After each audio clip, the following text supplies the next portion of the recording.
Reactions have been pouring in since the shocking report from the Office of the Children's Advocate was published on Tuesday. Jamaicans for Justice has called for the head of the Child Protection and Family Services Agency, CPFSA, to be suspended. Meanwhile, the Jamaica Association of Social Workers is urging the government to swiftly respond to the findings of the report. Kalisha Williams has our follow-up. On Monday, Youth Minister Favour Williams advised that CEO of the CPFSA, Rosalie Gage-Gray, will have to step aside to facilitate investigations by the Public Services Commission following the findings of the OCA report. The report detailed the failure of the CPFSA to protect children in state care from Karl Rubansky, an American man who was suspended in the U.S. for having inappropriate sexual engagements with a minor. On Wednesday, Jamaicans for Justice JFJ called for the commission to waste no time in suspending Mrs. Gage-Gray. The JFJ said while natural justice and due process underpin the need for a full investigation before more permanent measures are taken, including possible termination, Mrs. Gage-Gray cannot remain in the position as is. As for the Ministry of Youth and Education, the human rights group also questioned whether it did enough. For instance, whether reasonable actions and oversight were taken by the ministry and its technical leads, such as the then permanent secretary, to ensure that the CPFSA actually acted when told to sever ties with Karl Rubansky. The JFJ also called for deeper background checks to be done on all persons looking to engage with children in state care. Meanwhile, in responding to the report, the Jamaica Association of Social Workers renewed calls for social workers to be regulated.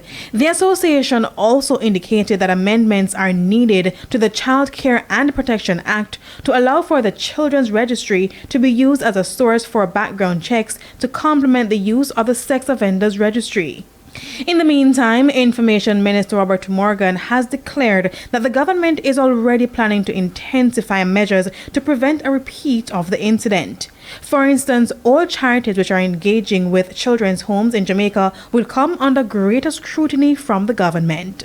Well, there are many good people who contribute to the homes. There are many persons from overseas, persons in the diaspora, local persons, corporate companies who consistently try to help the homes to survive. So it's not a case where we can say we will accept no outside help.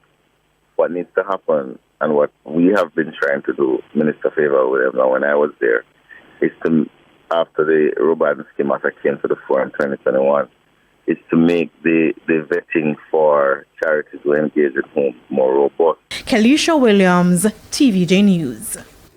Meanwhile, the Office of the Children's Advocate, OCA, has made several recommendations and findings following the damning report on the state-run agency designed to protect wards of the state. For one, the leadership and management of the agency has demonstrated that it does not have the capacity or the will to manage sensitive matters. The OCA is therefore recommending extensive capacity building and training in principles of safeguarding children, as well as the vulnerabilities faced by those exiting state care. Risk assessment tools and procedures should also be assessed and aligned with best practices. Staff and management within the CPFSA should also follow established standards. The OCA adds that special attention should be given to the inconsistencies and discrepancies in the information communicated by CEO Rosalie Gage-Gray. That's because flawed information was provided to Minister Favour Williams and her team, which led to inaccurate information being communicated to the public. Since the CEO breached her duty of care owed to wards of the state and former wards, the OCA recommends disciplinary action against her.